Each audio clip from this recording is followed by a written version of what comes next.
जो लोग कहते हैं एमआईएम 2 सीट जीतकर क्या कर लेगी, 1 सीट जीतकर क्या कर लेगी, ये वीडियो उन जुम्मनों के मुंह पर बहुत बड़ा तमाचा है। This is a new beginning, a new era of a real, secular, social justice starts now. மாதங்களுக்கு 200 யூனிட்கள் கட்டணமில்லா மின்சாரம் வழங்கும் ஆணையை ஆணையிட்டுள்ளார். மாண்புமிகு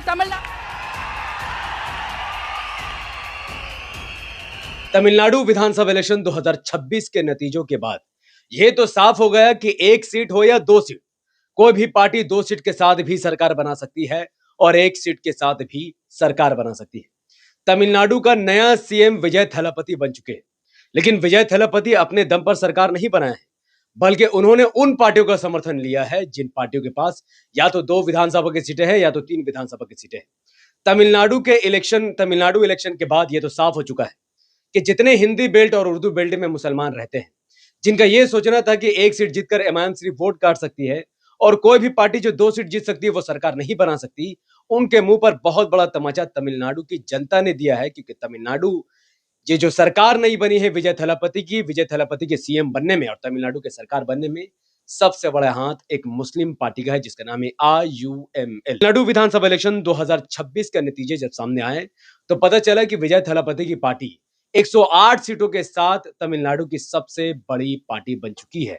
लेकिन सबसे बड़ा संकट यह खड़ा हुआ कि जिस तमिलनाडु में सरकार बनाने के लिए 118 विधानसभा की सीटों की जरूरत पड़ती है, उस तमिलनाडु में 10 विधानसभा की सीटें कम थी विजय थलापति के पास। आखिर विजय थलापति की सरकार कैसे बनती और किसकी सरकार बनती? क्योंकि तमिलनाडु की जो मेन पार्टी थी वो डीएमके, जो 59 सीटों के साथ सिमट गई, ये सरकार बना नहीं सकती थी। एडीएमके 47 सीटों पर सिमट गए, ये भी सरकार नहीं बना सकती थी। कांग्रेस 5 सीटें जीत गई, ये भी सरकार नहीं बना सकती थी। पीएमके नाम की पार्टी 4 सीटें जीती, इंडियन यूनियन मुस्लिम लीग 2 और सीपीआईएम 2।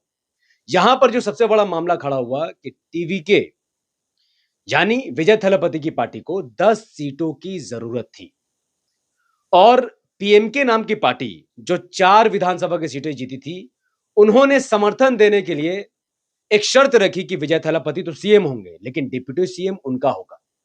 तो 4 सीट जीतकर तमिलनाडु में एक पार्टी डिप्टी सीएम की मांग कर सकती है, लेकिन एमआईएम बिहार में, पश्चिम बंगाल में, यूपी में अगर मुसलमानों से कहती है कि हमें वोट दो, हम डिप्टी सीएम बनाएंगे, तो हमारे ही समाज के जुम्मन लोग हमारा मजाक उड़ाते हैं। लेकिन पीएमके के समाज के लोगों ने उनका मजाक नहीं उड़ाया बल्कि उनका सम्मान किया। और एक सवाल और कि विजय थलापति की आंधी थी पूरे तमिलनाडु में, वहां के जिन लोगों ने इंडियन यूनियन मुस्लिम लीग, जो कि मुसलमानों की पार्टी है, मुस्लिम पार्टी है, सेकुलर पार्टी, उनको 2 सीटें जिताई हैं। वो चाहते तो देखते कि विजय थलापति जब सरकार बना ही रहे, आंधी विजय थलापति की है, टीवीके पार्टी की है, उसके बावजूद भी उन्होंने विजय थलापति को वोट नहीं बल्कि इंडियन यूनियन मुस्लिम लीग को वोट किया ताकि सरकार में उनकी भागीदारी हो, सरकार में उनकी हिस्सेदारी हो। इंडियन यूनियन मुस्लिम लीग को वोट देने वालों पर पूरा भरोसा था कि डीएमके सरकार बनाएगी, लेकिन उनको बहुमत से सरकार नहीं बना पाएंगे। जब तक वो किंगमेकर बनके, इंडियन यूनियन मुस्लिम लीग किंगमेकर बनके उनका साथ ना दे दे, तब तक वो सरकार नहीं बनाएंगे। लेकिन वक्त बदला, हालात बदले, डीएमके को अब इंडियन यूनियन मुस्लिम लीग की जरूरत नहीं क्योंकि वो सरकार नहीं बना सकते, लेकिन टीवीके विजय थलापति की पार्टी को सरकार बनाने के लिए इंडियन यूनियन मुस्लिम लीग की जरूरत पड़ी। और आखिरकार इस फॉर्मूले के साथ पूरे तमिलनाडु में एक नई सरकार बनी है जिसके सीएम विजय थलापति बने हैं। तो टीवीके विजय थलापति की पार्टी की 108 सीट, कांग्रेस ने अपने 5 सीटों का समर्थन दिया, 113 सीट, इंडियन यूनियन मुस्लिम लीग ने 2 सीटों का समर्थन दिया, सीपीआईएम ने 2 सीट और वीसीके ने 2 सीट, ये टोटल हुए 119। सरकार बनाने के लिए चाहिए 118 और विजय थलापति के समर्थन में इस वक्त छोटी छोटी पार्टियां जो किंगमेकर बनकर विजय थलापति की सरकार बना चुके हैं। अब देखिए, इंडियन यूनियन मुस्लिम लीग ने डिप्टी सीएम की मांग नहीं की है। उन्होंने कहा कि हमें कुछ परसेंट की दलाली नहीं बल्कि हमें सरकार में भागीदारी, हिस्सेदारी चाहिए। आज इंडियन यूनियन मुस्लिम लीग जब चाहे तब विजय थलापति की सरकार गिरा सकते हैं, नई सरकार बनवा सकते हैं। तो ये पावर आज 2 सीट जीतने वाले इंडियन यूनियन मुस्लिम लीग, और सिर्फ आईयूएमएल क्यों, 2 सीट जीतने वाले आज सीपीएम के पास भी वो पावर है और 2 सीट जीतने वाले और समर्थन देने वाले वीसीके के पास भी पावर है। तो छोटी-छोटी पार्टियों से उलझना, उनके साथ गुंडई करना, उनका मजाक उड़ाना, ये उनके मुंह पर तमाचा है बहुत बड़ा, जिनको राजनीतिक की रद्दी बराबर भी समझ नहीं है। लेकिन विजय थलापति की अब थोड़ी मुसीबतें बढ़ने वाली है। फिलहाल तो विजय थलापति बहुमत से सरकार नहीं चला रहे, कभी भी उनकी सरकार गिर सकती है। बट उन्होंने सरकार बनाते ही तमिलनाडु को 3 वादे उन्होंने अपने पूरे किए। एक 200 यूनिट फ्री बिजली उन्होंने उस पर दस्तखत कर दिया है कि तमिलनाडु में रहने वाले हर हिंदू, मुसलमान, सिख, ईसाई को, किसी को भगवान को मानता हो या ना भी मानता हो, किसी भी परिवार और समाज का व्यक्ति है, एक परिवार को 200 यूनिट बिजली फ्री। वहीं उन्होंने महिलाओं की सुरक्षा के लिए एक खास पुलिस टास्क फोर्स का गठन किया और एंटी ड्रग्स स्क्वाड का भी उन्होंने गठन किया, ताकि तमिलनाडु में जो यूथ इन्फ्लुएंस हो रहे हैं ड्रग्स के लिए, शराब के लिए, उन पर लगाम लगाई जा सके। लेकिन अभी भी विजय थलापति पर कुछ प्रॉब्लम्स हैं। एमके स्टालिन ने साफ तौर पर कहा कि कुछ महीनों तक वह इन सरकार को चलने देंगे, इस सरकार को गिराने की वो बिल्कुल भी कोशिश नहीं करेंगे। क्यों? क्योंकि उनका मानना है कि बहुत जल्द जनता का भरोसा विजय थलापति से उड़ जाएगा। बिकॉज विजय थलापति जी ने जो वादे किए हैं वो बहुत भयानक है। विजय थलापति ने वादा किया है कि वो 8 ग्राम सोना, तमिलनाडु में कोई भी व्यक्ति अगर शादी करेगा 8 ग्राम सोना वो उस महिला को देंगे जिसकी शादी हो रही है, जो कि इस वादे को पूरा कर पाना नेक्स्ट टू इम्पॉसिबल है।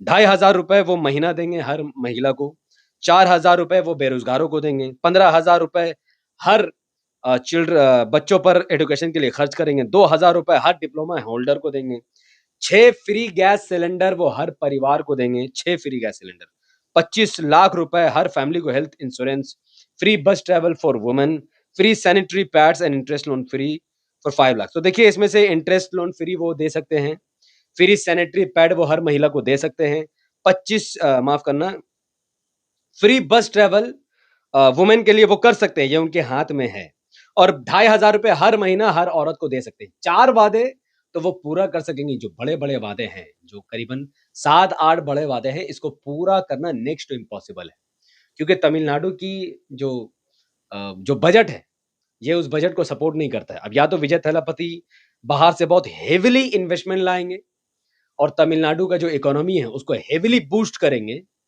जिसके बाद हो सकता है ये पॉसिबल हो। लेकिन 3-4-5 महीनों में अगर ये पॉसिबल नहीं हुआ तो फिर एमके स्टालिन, जो दिग्गज नेता तमिलनाडु के हैं, जो पूर्व मुख्यमंत्री है, वो अपनी चाल चलेंगे और विजय थलापति की छवि को खराब करने में वो एक कसर भी नहीं छोड़ेंगे।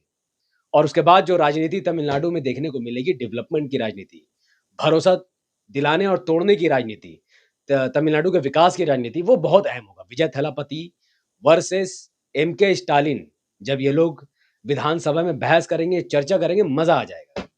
वेल, वीडियो को अंत तक देखने के लिए शुक्रिया। इस वीडियो में मैं सिर्फ एक ही पैगाम दूंगा, तमिलनाडु के लोग चाहते तो इंडियन यूनियन मुस्लिम लीग को वोट नहीं करते, विजय थलापति को समर्थन कर देते और उनको सीट जिता देते। लेकिन आज 2 सीट जिताकर तमिलनाडु के मुसलमानों ने अपनी क़यादत और अपनी हिस्सेदारी सरकार में रखी है, और इसे कहते हैं real power, real ideology, real thinking और मास्टर स्ट्रोक, मास्टर माइंड। सो सैल्यूट है तमिलनाडु की जनता और वहां के उन लोगों की जिन्होंने तमिलनाडु में अच्छी सरकार बनाई, खास तौर पर इंडियन यूनियन मुस्लिम लीग। तो जो यूपी, बिहार, पश्चिम बंगाल और कहीं से भी आप इस वीडियो को देख रहे हैं, तो इस वीडियो को इतना फैलाइए कि एआईएमआईएम को गाली देने वाले, एमआईएम को कोसने वाले जुम्मनों तक ये वीडियो पहुंच जाए और उनको पता चले कि 2 सीट से भी सरकार बनाई और सरकार गिराई जा सकती है। बहुत बहुत शुक्रिया वीडियो को यहाँ तक देखने के लिए। इसको लाइक, शेयर और कमेंट जरूर कीजिए। अगर आप हमारे YouTube चैनल द पॉलिटिकल पर नए थे तो इसे सब्सक्राइब करके बेल आइकन को हिट कीजिए।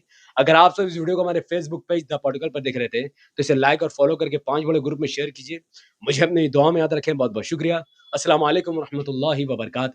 मैं था मोहम्मद हफीज अंसारी और आप देख रहे हैं द पॉलिटिकल। जय हिंद।